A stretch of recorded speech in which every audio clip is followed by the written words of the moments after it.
I'm putting them. I'm gonna just be. I might as well just put them like conservatively top 20 in the world. Like I don't know how well they're gonna do. Damn, dude, sold. that's a take. That's a brave take. I don't know how they're gonna do. How could you say something so controversial yet so brave, Avril? Okay, let's say double projectile. Where you actually have to play Who Are You? Then I'm like, okay, how's that going? I'm being a bit question mark on double flex support. Do I want Bebe on the server? Team number 1, as you can already see behind me, the Shanghai Dragons, the reigning champions, currently the best team in the world from Overwatch 1. They have the 2020 MVP Fleta, 2021 Grand Finals MVP Lip, and a lot of other players, and some new ones. And they're missing a few players. So we talked about the fact that Develop and Molly went to the Guangzhou Charge. They were both bench players last year. Who Are You has been retained on as the third DPS, likely to be covering his specialty heroes and like the Genjis, the Dooms, and I think that's all he plays. So that's just that then.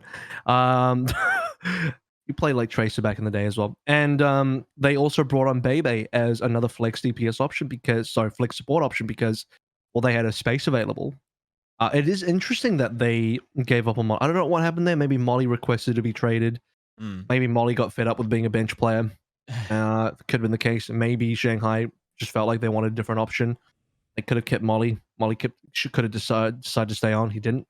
And at first, most people were like, why the hell would Shanghai pick up Bebe? Like, what's the point of that? It sounds... He didn't do that well last year. Like, why would you pick up Bebe? But when you really look at the flex support pool who was available, and mind you, Kareev was still like on his way out, and as far as everyone knew, he wasn't playing anymore. So beyond that, I mean, your options were pretty limited because most teams picked up good flex supports already. So you're like, well, Bebe's available, might as well get him. And here he is. Now he's on the Shanghai Dragons, ready to receive a free chip this year, as they rounded out their entire roster with obviously Fate and Void returning. The best part about the team is that they won the season and didn't change anybody in the starting lineup. It's literally the same 6 players. Yeah. I think in every season, if that were to be the case, I would probably look a little bit more skeptically. But with the caliber of players, with who these players are, and have been throughout most of their careers, it's kind of hard not to just be like in love with this team, because you know what they're going to bring, of course. But I think in general, most teams tend to just upgrade. You're splitting hairs with Shanghai if you're trying to argue some upgrades. Like, this team's just kind of nuts, just still is. Like, they cover all the bases, they check all the boxes, they're world class. How do you not like this team?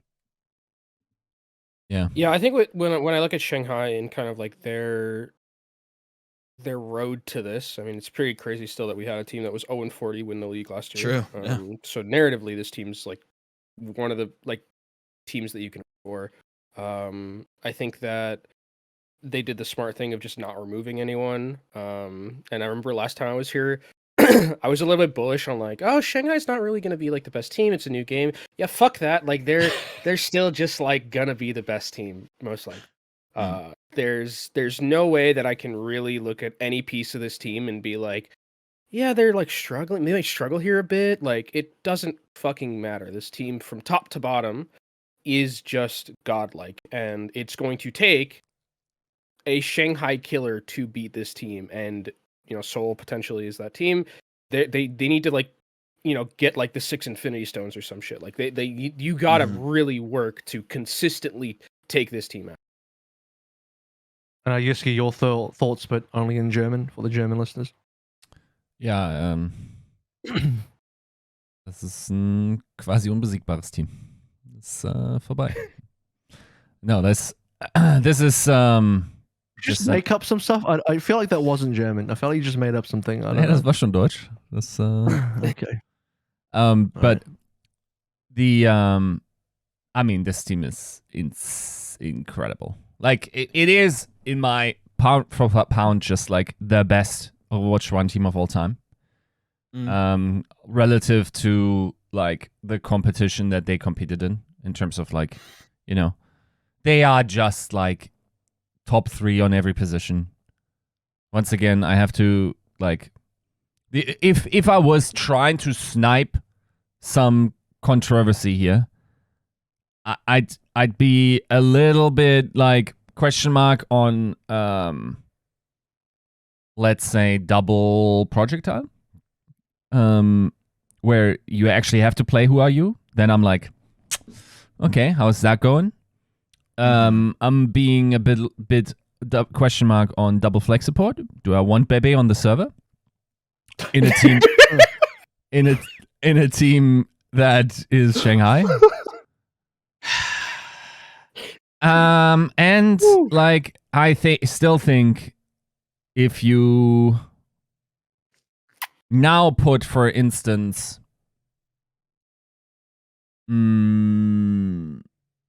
Twilight on the flex support position, I think that's an upgrade. Yeah, but you're also getting really greedy here. It's like, you know, might just get Leave on the bench with Proper on the bench too.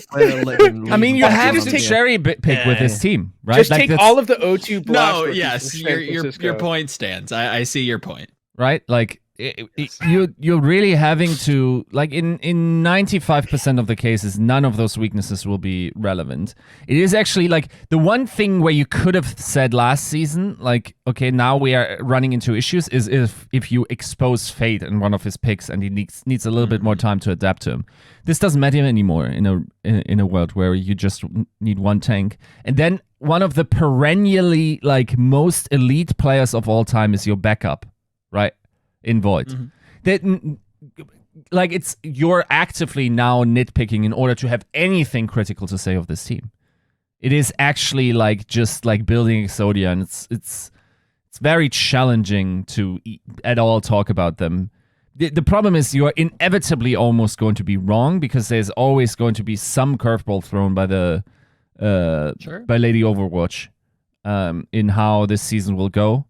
But I mean, yeah, last season was just unreal dominant, and yeah, there's really not much else to say. Like this is one of those situations, by the way. Like, for instance, like last year, the previous seasons, especially the ones after the Shock one, we are always like doing our power rankings, and then we're doing them on the end of the regular season, and you're putting Shock first, which you had an argument not doing so, right? Because like Shock actually never won a regular season. So you were like justified in not putting Shock first in either your power ranking season 3 or season 4. You're not in season 5. You're putting Shanghai there. There's no reason for you not to. They were just so much better than everyone. I mean, if it wasn't for, I think in previous years, maybe you look at the teams and you feel like the winning team was, the gap between the winning team and the second place was not nearly as big as it has been in the previous year. Yeah. Now, the more I think about it, though, I mean, to be fair, all our grand finals have been pretty bad. Yep. Arguably, the Soul versus Shock one was not that bad, but the meta was pretty bad. Yeah, but it wasn't that bad because the scoreline was at least closer. It's not a 4-0, but 4-2 is the closest. You never had a grand final where the runner-up wasn't even sad that they didn't win because they knew the outcome before they even started the match. Yep. Yeah. That was good. Hearing we got ours. Hearing some of the comms of Atlanta after the third map, and you can hear the players literally saying, "It's like, yep, one more map, guys." And then you hear Brad in the background. It's like, "What do you mean one more map? We're coming back, right?" And the players like awkwardly laugh. It's like, "Yeah." They ordered me. It was a 4-0. Like, but even against, let's hang hypothetically, okay, Dallas actually beat Atlanta and they go to the grand finals. How much better than Dallas was Shanghai? Because we're still talking about a world where Shanghai were just that much better than everybody else. I think that the end of year meta was significantly better for Shanghai than it was for Dallas. I mean, Dallas would need a lot more time to prepare for that kind of meta. So maybe the gap was still pretty huge. Yeah, I mean, even the Sombra, Doha was getting gapped. I mean, lip gaps everybody. But then Tracer, I mean, Fleta just is going to be better than Sparkle and Tracer. That's just how it is. So Shanghai coming in this year with incredible dominance still. Everyone else has leveled up though. So we have to consider that Shanghai didn't level up because there's nothing to level up when your team is Shanghai. But because everyone else has leveled up, then surely the gap closes at least a little bit, right? Does it close a little bit? Surely, yeah. I think there's going to be more question marks in the regular season. Yeah, I wouldn't be surprised if they drop a few games, slow to adapt to a meta.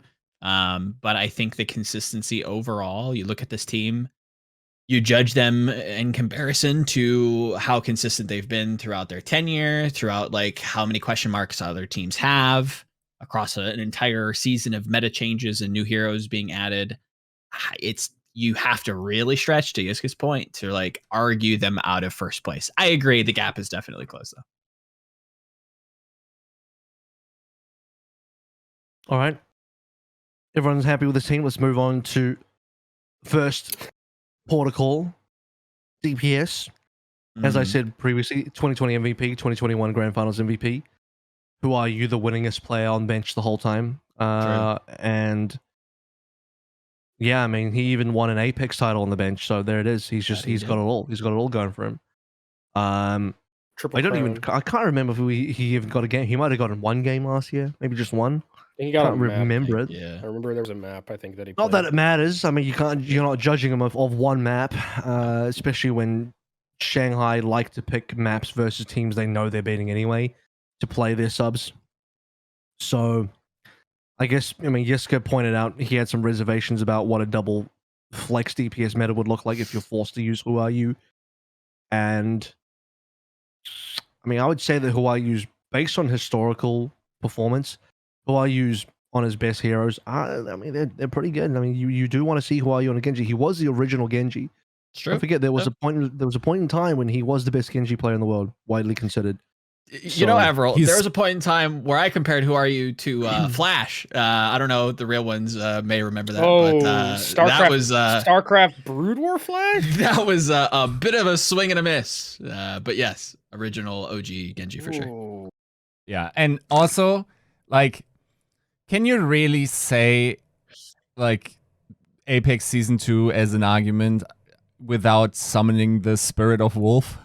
Like, it feels like it's barely relevant anymore, right? Like, it's relevant to us, goddammit.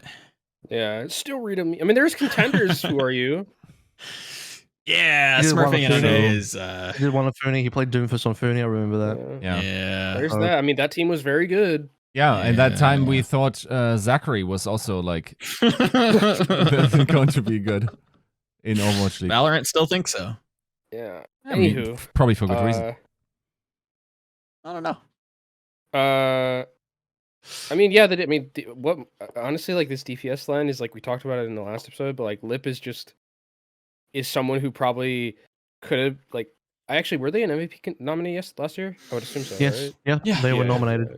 Yeah, so they are definitely like on their specific heroes, probably like the best in the world at all of them. And then like you have Fleta, MVP.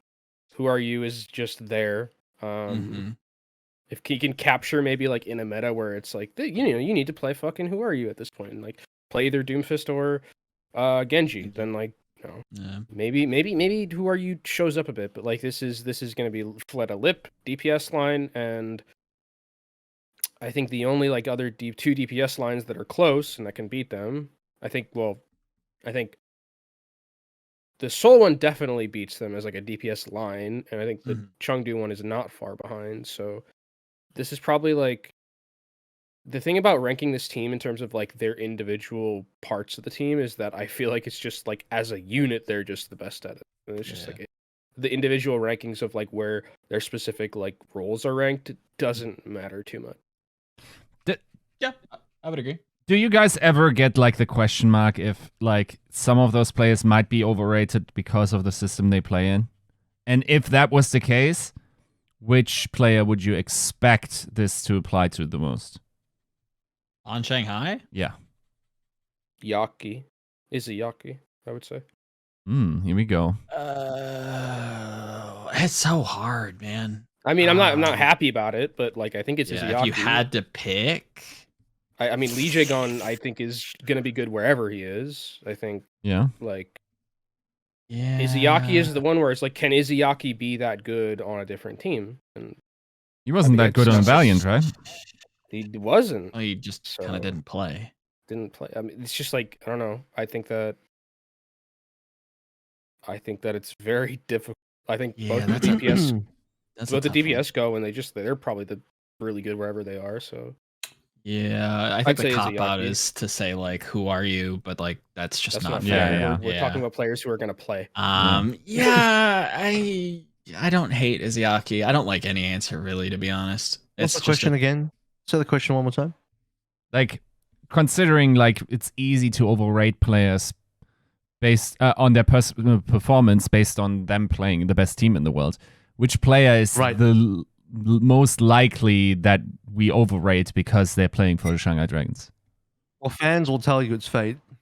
Yeah, Yeah, that's that right now. fucking header. That's so genuine stupid. dumbassery. Reddit I will can't say imagine fate. watching last season and just like being like watching him grow from what he was doing Yes. on Hammond at the start of the season when they lost to Dallas to like the end where he was potentially the second best ball player in the world. Yeah. Like I don't understand. Yeah.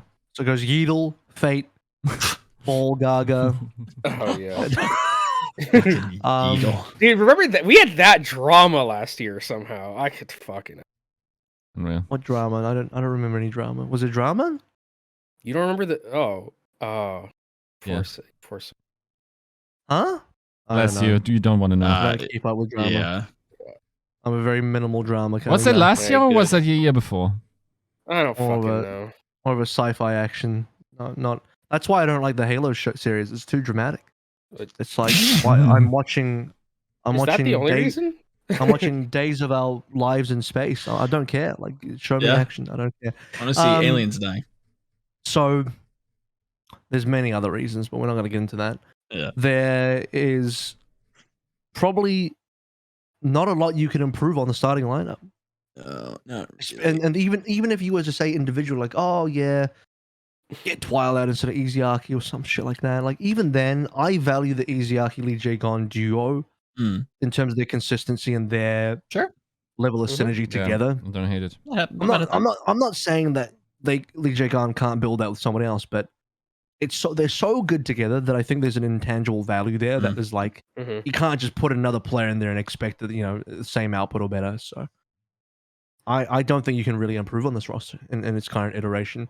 We'll see over the course of the season. We'll see if there's It's you know, tough. we'll see if there's anything happens. But let's move over to I think we're all pretty clear. DPS line, every it's all just good. I mean, Yeah. I still think Lee is like a better player than Fleta.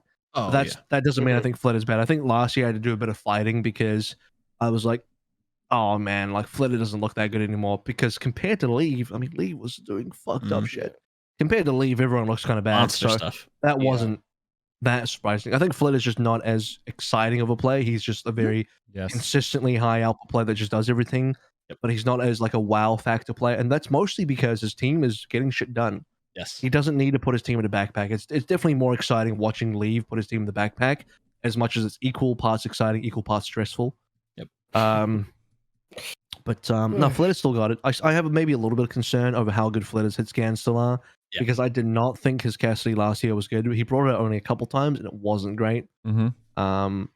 Maybe he's a little bit unpolished on those. I know everyone's got to be, yeah, but what about the Season Widowmaker one. from Melee, the Oh, headshot after headshot after, Yeah. what about Fleta in the finals? I'm like, yeah, okay, but he did that once. oh yeah, season one Fleta Widows. I know it's there. I know it's there. It's just that, like, I guess we didn't have much of a hit scan meta last year. Lip covers it now. I don't know where it is for Fleta. That's maybe a little bit of a bad faith argument because, I just assume Smurf can just play everything, but I don't apply the same logic to Fleta. It's probably a little bit unfair, so I'll hold my reservations there. Mm-hmm. But To your to point, though. to be a hyperflex, I do think you need to be regularly swapping or regularly playing different stuff often to show that you Mhm. can do it. Agreed. Yeah. No, I would hold some similar arguments. It is a question mark, right? Like, to to hold that designation of being Hyperflex takes a lot. And in a lot of those same arguments, I would agree. Like Fleta is not. I think he can be your carry player. I don't think he is that player for Shanghai. Nearly like 90% of the time. I think you're in a kind of a weird position if that is the case. I think there are some maps and some positions and some strategies that Fleta is that person. But again, 90% of the time, it's mostly lit. Fleta is playing that like secondary, solid, bulletproof, does it all, Swiss Army knife kind of, playstyle. I think I'm like sitting on the fence when it comes to who are you, just because we haven't seen him for so long in like a reasonable facet. However, if you are looking for somebody with like playmaking potential, God forbid we get into like some crazy Doom centric, Genji centric, just somebody who you can just. Yes, I know he's a tank. That being said, I'm just using that as an example, Yiska. Just this character that you could just dump resources in and just like let him run ahead. I think he could. It's going to be hard, but I think he could probably start over Fleta for that reason, where like you need that Genji, you need that like, I don't know, maybe Echo, right? Somebody that's just going to like lead the charge, be the like primary threat. It's only Genji. I can't see who are you playing Pharah or Echo Definitely over Fleta. Yeah. Doom's a tank now, so we can remove that out of the equation. Listen, if you're running who are you as your tank? Bro, no. It would have to be a full Doom meta where you never swap off Doom. Yeah. Because if at any point you are required to swap off Doom, who are you's fucked. Yeah. So no, we cannot go there at all. Which means who are you literally exists to play the double flex meta. Yep. What's your purpose? I sprint better. Cool. How about the tank line? You have Fate and Void. Unfortunately, one of them has to be benched, but it feels like you kind of win no matter what. I mean, they're what both a terrible problem to have. Yeah. True. You have the greatest of all time flex tank, and then you have Fate who picks up a hero like Ball in fucking 3 months and is the best at it. Yeah. I think a lot of people will attack what we said about Dallas and try to compare it to Shanghai. And I don't think that's a fair argument, especially with how dynamic Fearless has been and how like pointed his hero pool is. I don't think that's the case with Fate. I don't think that's the case with Void.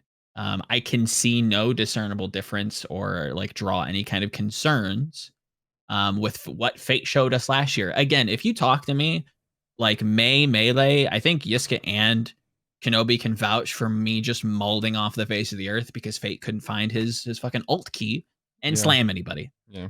Jump to the finals. I was incredibly impressed and just over the moon with the amount of progress that Fate had gone with his Wrecking Ball performance. It was fantastic. It was great. It was one of the big reasons why they beat Dallas. I think somewhere, I think it would have been like what?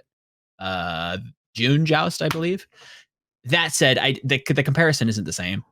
There is not a tank on this team that dictates a style, much like it does on Dallas. Yeah. These are two amazing players that, like, yes, you're sad that they can't both play, but like they don't dictate a style, ergo, it's not like a detriment. Yes. Yeah. Go on. Yeah, it's hard to how do you I could even honestly, like, part of me always thinks like, yeah, there's a world where Void plays 90% of the season just because he is this skilled. Sure. But at the same time, like, I think you can just like let Fate sit on a hero, really grind into it, and him become like one of the best in a competitive role. So we'll see. I think that's probably like Void is always going to give you a reasonable performance on whatever hero you are putting him on, right? Mm-hmm. I think that's like he's never going to be a liability for you. So that's the back pocket for Shanghai, and like if they can then specialize Fate.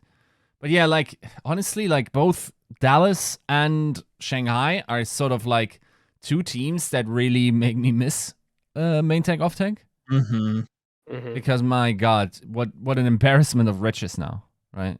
Yeah. I could even see like that after this season, both of those teams or those lines find themselves in a position where they're like, you know what, like we're both too good to be on one team, bro. Yeah. Like we got to split up. I'm sorry, but like, Can you imagine all those starters for other teams that Shanghai and Dallas are just kind of sitting on?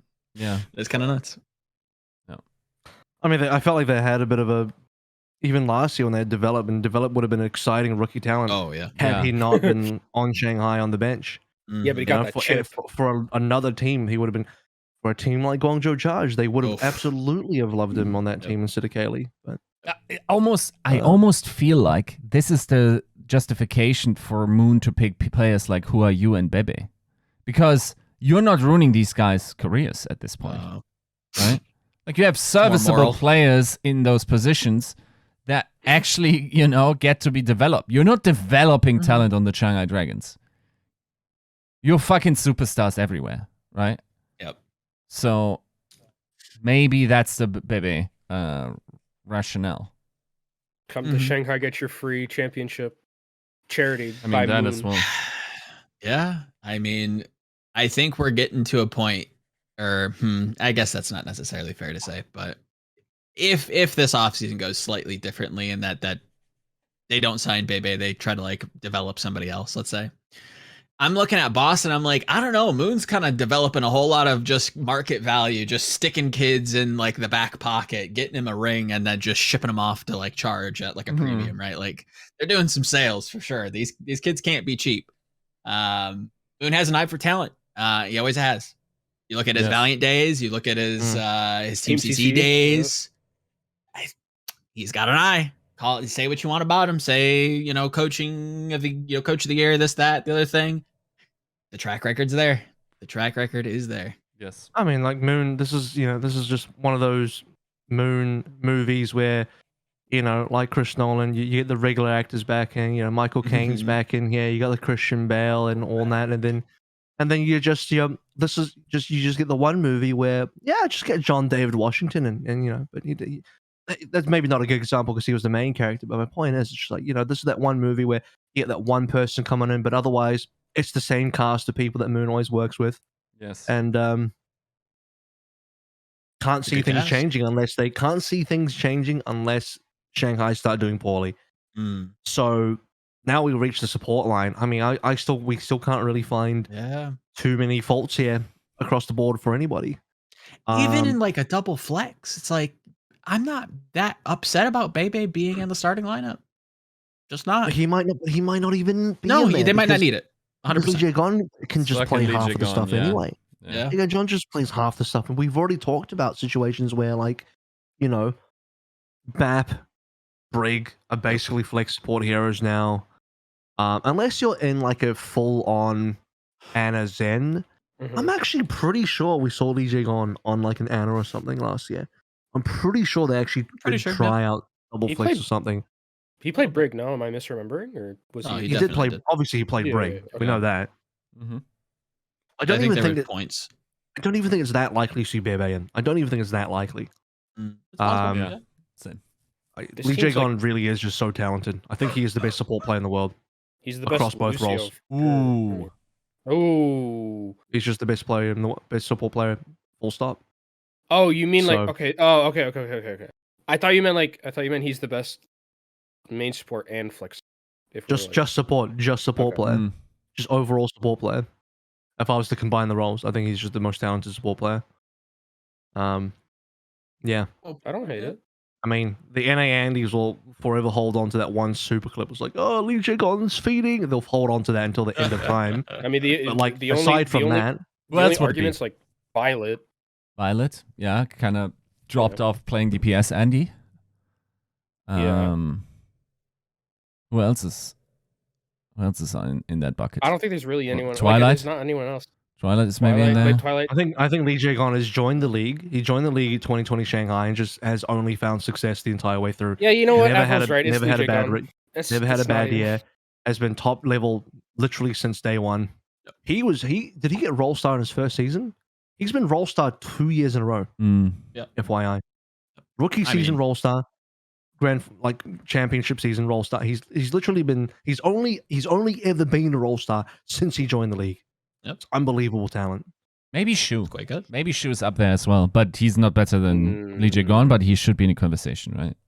Even in contenders, like Lee Jae-gon was a nut. And I'm not talking about Runaway. I'm talking about pre-Runaway. People don't know this. I'll humble brag a little bit here, guys. Just hold on a second. But I casted Lee Jae-gon's first contenders tier 2 professional debut. So I'm not going to count trials in this. We can shut the fuck about trials. We're not going to talk about trials or open division here. I'm going to only count contenders properly upwards. And he first debuted in Contenders Pacific. Was it 2019? I think it might have been 2019. It was the one. Yeah, Monster Shield. I don't know, whichever one. He played. He was in Contenders Pacific. This was before. No, it would have been 20. It has to be 2018 because he played 2019 for Runaway. 2018. He played Contenders. And even then, I was like, dude, this Lee Jae-gon guy is kind of good. He's kind of good. Like he wasn't like Overwatch League MVP level. Obviously, back then he was new. He was very rookie, very green. But even day one of his like professional career in tier 2, I knew he was a standout, even on like a quote unquote bad team as a main support. Think about how hard that is to do. Yeah. Be a standout on a bad team on a main support as like a fresh rookie in tier 2 even, and you look good. That's hard to do. Yep. So I've had my eye on him for a while. Not surprised he got picked up for Runaway, dominated in Runaway, dominated in Shanghai. Here we are today. And just by the way, this is why I've got got my eyes on Chorong, because Chorong's a very similar player where like he caught my eye very early, even as a rookie main support, and that's like hard to do. And when I say rookie, I mean tier 2 rookie. Yep. That's hard, and that's only ever happened to me once before with Lee Jae-gon. That's why I'm like, is this the next Lee Jae-gon? Because I've only ever seen 2 main support players that have had that kind of left that kind of impression on me early on. But that's my Lee Jae-gon discussion. Just a bunch of praise. There's not much here. I mean, it's Lee Jae-gon, he's Erkey. Yep. Is what it is. Yeah. Quite good. Very good. All right. Time to just rank. I'm putting them. I might as well just put them like conservatively top 20 in the world. Like, I don't know how well they're going to do. Damn. Dude, sold. That's a brave take. I don't know how they're going to do. How could you say something so controversial yet so brave, AVRL? Okay, let's actually turn it around, because otherwise this is boring. Does anyone have an argument not putting them first? No. They're 1-1. Play devil's advocate. Let's try playing devil's advocate for a little bit. Fuck. Okay, here's the devil's advocate. NetEase goes bankrupt tomorrow and sells the team. That's devil's advocate. Fuck. Okay, first off, NA fanboys, your team is not getting close to this team, by the way. There's no shot. It's gonna be either like Chengdu, or it's gonna be what was this Shanghai, not Shanghai. Chengdu Seoul. Chengdu Seoul. Oh. Yeah, maybe Dallas, potentially, but like no, it's gonna be APAC all the way. Let me be clear about something. NetEase is currently very stable. The highest peak they've had in the last 5 years was in February 2021, which is actually that's exactly the same time that Huya had their before Huya started taking a nosedive, was around Feb 2021. That was also the peak of NetEase. They dipped pretty hard after that by about 25%, but they've remained stable there for a while. They dipped down to about 120 Hong Kong dollars in 2021 August, but are now sitting at about 150, which is 50 below their peak in Feb. That peak in Feb seems to be more of an outstanding kind of peak and not a normal kind of thing. But yeah, they've been very solid standard, not fluctuating too much. NetEase looking like they're doing pretty good, so I wouldn't be concerned for NetEase. And I still think they have a lot of capital spread out across the board. Like I said, they're like one of the key distributors in China for games next to Perfect World. I know gaming in China is in a bit of a weird place right now, but even if you take away the gaming part of NetEase, they still got a lot going on for them. So NetEase isn't imploding anytime soon, which means Shanghai should be okay in that regard. Isn't it fucking wild and 2020 as fuck that we now, or 2022 as fuck, that we now have to like be stockbrokers in order to do our power rankings? Dude, you gotta follow the markets, dude. GME. Were you not hip for that? Come on. Oh, no. You aren't following the stock market when you're Are you doing not the power on rankings. Wall What are Street you doing? bets? What are you doing? Like, even trying to conceive of a meta that I'm just like trying to paint Shanghai in a corner. I got one for you. Go It ahead. would require Void to get sick, and Fate has to play some hero that he just can't. Sure. That's what would happen. You Yeah, and covered then in meta? like 2 months in 2 months he'll be better at it than Void, and then we'll. It's so hard, man. It's so hard. It's like, I don't think even if Sombra's like not good as just a character, like the rework just doesn't land. Like, who cares? Yeah. You can play Blitz still Cassidy, plays you can play everything else. Tracer. Like, sick. Like, fuck. Like, put him on Soldier. I think he's probably cracked. Like, Okay, Fleta can do everything. It's fine. you ready? What do you do? Paint me. Yeah. Here. I'm ready. I'm not ready. sure they would be top in the Genji meta. See, that I genuinely think they could be. No. Here's the problem, Yiska. Is the Genji meta is not just one hero. Mm-hmm. It's not just about the Genji. Yes, true. But like, let's say the Genji is like the important breaker. Like you have a lot of situations where it is about like the nano Guangzhou blade one. efficacy. Yes. I'm not bro. Like, I'm not betting against Sparkle, my friends. That's not a thing I do on Genji. I mean, in Genji What about meta, everybody yeah. else? What about everybody else? You know, you still got players across the board. I still think Shanghai's support line beats everybody else's. Sure. I still think, I mean, maybe Hanban Void conversation is a very interesting one, so I'll leave that. I don't know. Mm-hmm. But Sparkle plus one of Guryo, Edison, or Doha versus either Huayu or Fleta on the Genji plus either Lip or Fleta on the other thing. You know what I'm saying? It's like the other pieces. Whoever's playing the other DPS next to the Genji in Shanghai is just better than that person on Dallas. Is what I'm saying. The fact that we have to go this deep means that it's like. It means, Kenobi, that we're going to be wrapping up the Shanghai preview by saying we all agree that they're just unanimously the number one team. Yeah. Congratulations on Shanghai for winning another season of Overwatch League. Congratulations for Huayu for winning his second title on the bench. True. And for Bebe for becoming an Overwatch League champion. You guys are the best. Bebe.